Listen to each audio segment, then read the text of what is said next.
After Victoria became paralyzed, I took care of her with unwavering dedication for 2 whole years. Everyone believed that the first thing she'd do once she could walk again was marry me.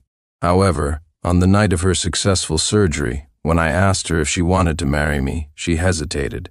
Her silence spoke volumes, and the disdain in her eyes was impossible to hide.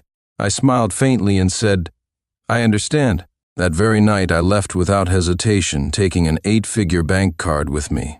"Do you still want to marry me?" I asked. Victoria was momentarily stunned when she heard this. She stared at her legs for a long time without saying a word. The noise from outside seeped through the slightly open door. Someone said, "The doctor said Victoria's surgery was a success. She should be back to normal in less than 2 weeks. I truly didn't think she'd recover. 2 years ago, she had nearly given up on herself. It's all thanks to Sincere's unwavering support. They're definitely going to get married, right? Better start preparing the wedding gift early." Hearing these joyous blessings, Victoria remained silent. The awkward atmosphere lingered in the air. Finally, I broke the silence by kneeling and massaging her calf as I had done for the past 2 years. I asked gently, "Is the pressure okay?" Only then did her tense body relax. I continued with my usual care, asking, "Does it feel uncomfortable?" She shook her head and seriously replied, "No, it feels good." Looking at my hands in a daze, I remembered how it all started. I didn't know how to massage at first, but Victoria, with her pride and dignity, refused to let any nurse touch her. Each time a nurse came, she would lose her temper and drive them out. Yet for her legs, massage was essential. So, I learned from the owner of a massage clinic for 3 months. I practiced on myself first before finally working up the courage to touch her legs. The first time I massaged her was while she was asleep. Her sleep was light, and she woke up to find me. Furious, she shouted, "Don't touch me, get your filthy hands off me, get out." I didn't leave. Following the technique I had learned, I continued pressing the acupoints.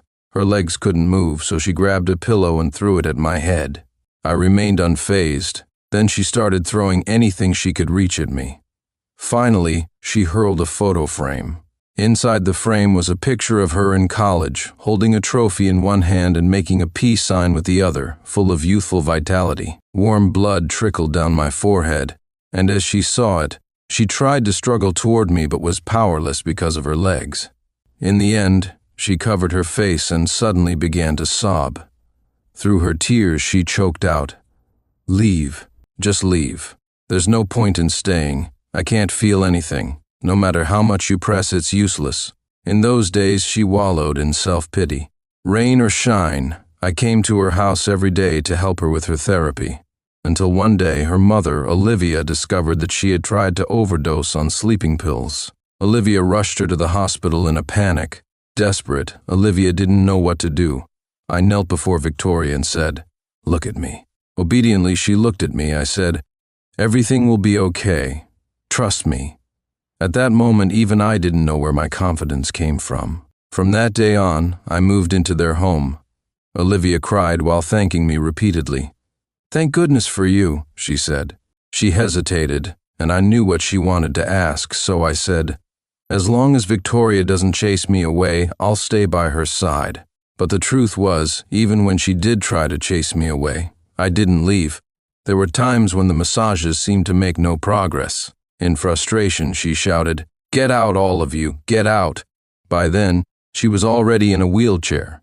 Her bedroom was a wreck, with things smashed everywhere. The good thing was, she finally stopped targeting me with her outbursts.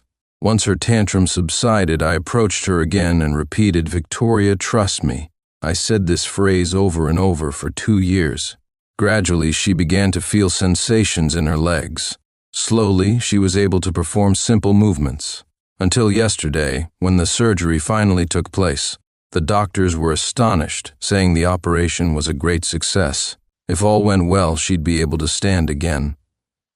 Olivia, upon hearing the news, handed me a credit card. I stared at it absent-mindedly. These 2 years I hadn't done all of this for a card.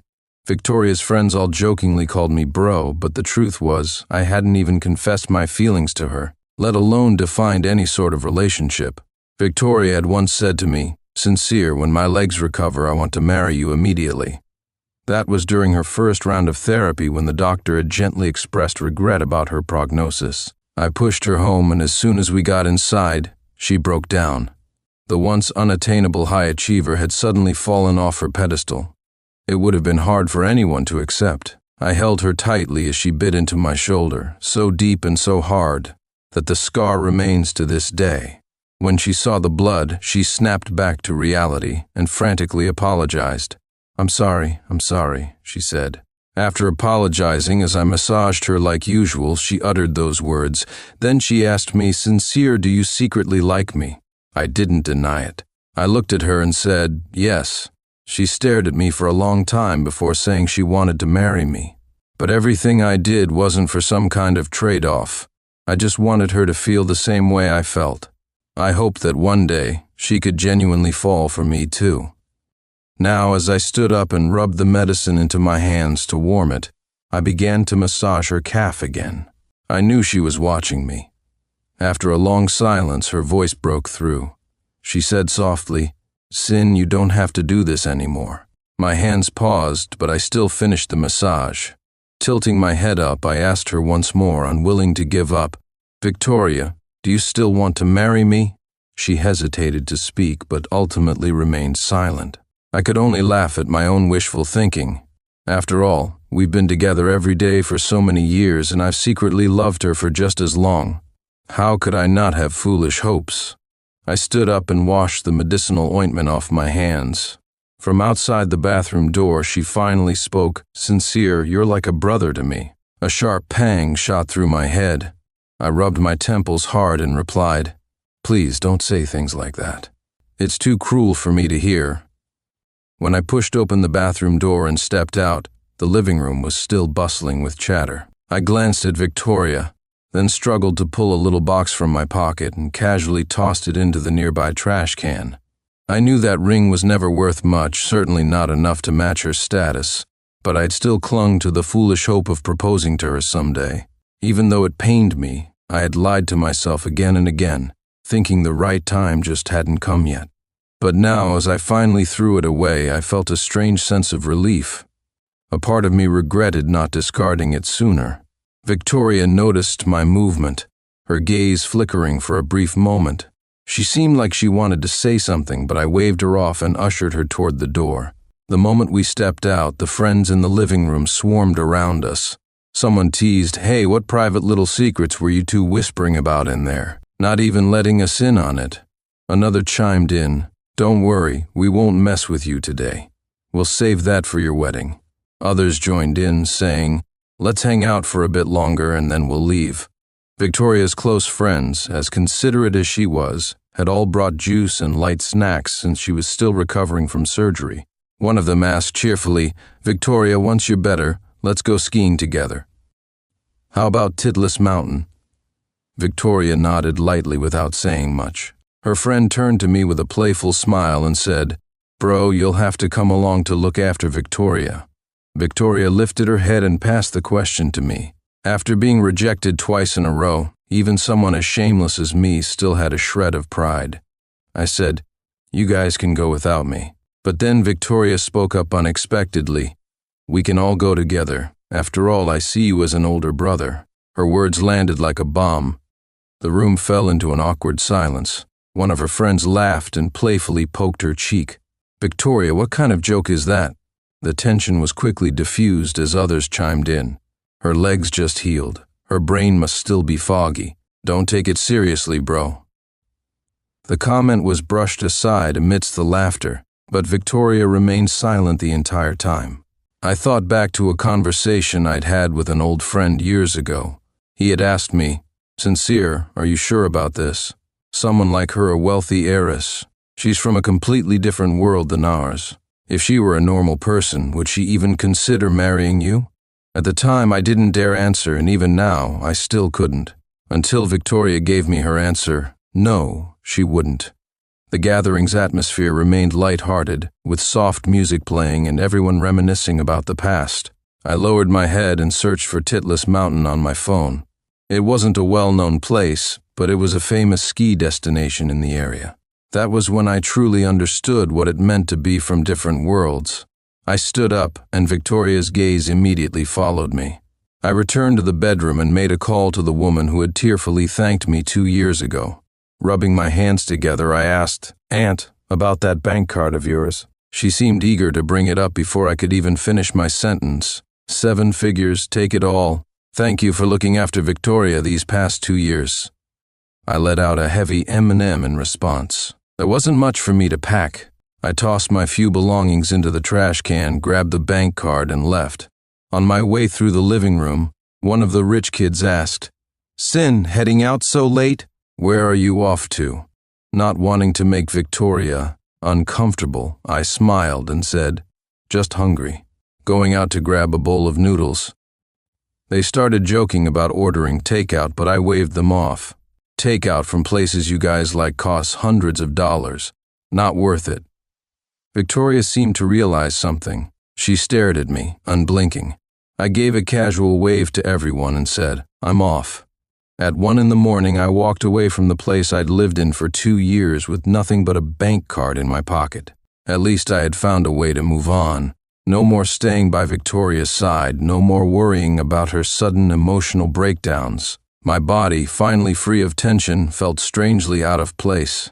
I couldn't sleep, so I sat on the balcony, nursing a beer and gazing at the sparse stars in the sky. In the silence of the night, I began to listen to my own thoughts. I had assumed I would feel sad, even heartbroken, but I didn't. I simply opened another bottle of beer, touched the scar on my shoulder, and wondered how much longer it would take to fade. That night, all I felt was the cool breeze and the brightness of the stars above. Victoria called me the next morning, just before dawn. When I picked up, there was nothing but silence on her end. Eventually, I broke it by asking, "What's up?" Hesitantly, she spoke sincere. I was wondering, could you make those shrimp dumplings for me? After her accident left her paralyzed from the waist down, she had refused to eat. No matter how many famous chefs prepared food for her, she kept her mouth shut. I didn't coddle her. If she didn't want to eat, then she wouldn't get anything at all. Instead, I ate Cantonese dim sum right in front of her. By the 3rd day, she finally gave in and begged me to let her try a shrimp dumpling. After that, she only wanted the ones I made, so I learned how to cook them. But yesterday's events were still fresh in my mind. Her silence lingered with me. Calmly, I replied, "Victoria, I'm gone now." There was a long pause on the other end of the line. I didn't know what else to say, so I simply hung up. There was an astounding amount of money left in my bank account. I stared at the zeros, dumbfounded, counting them over and over again, still unable to believe it. Carefully storing the bank card away, I finally understood what my friend had meant when she said, "She's not from the same world as us." It was true. My parents were just ordinary people. They knew I was taking care of my paralyzed girlfriend and even came to visit me. Back then, Olivia was exceptionally hospitable. My parents felt out of place.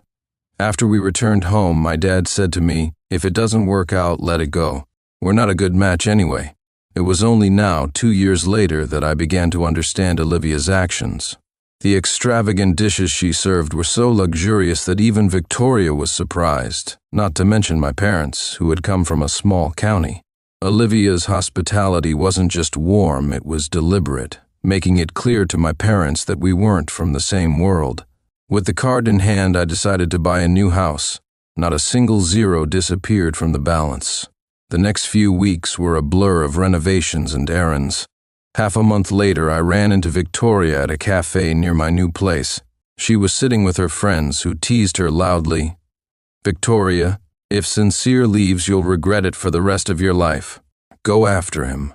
Another friend chimed in. "Sincere's been sweet-talking you for years. Just apologize and act a little cute, it's not that hard." Someone else joked, "I'll just call him bro and be done with it." Victoria hadn't been out for 2 years. Her skin was pale, almost dazzling in the sunlight.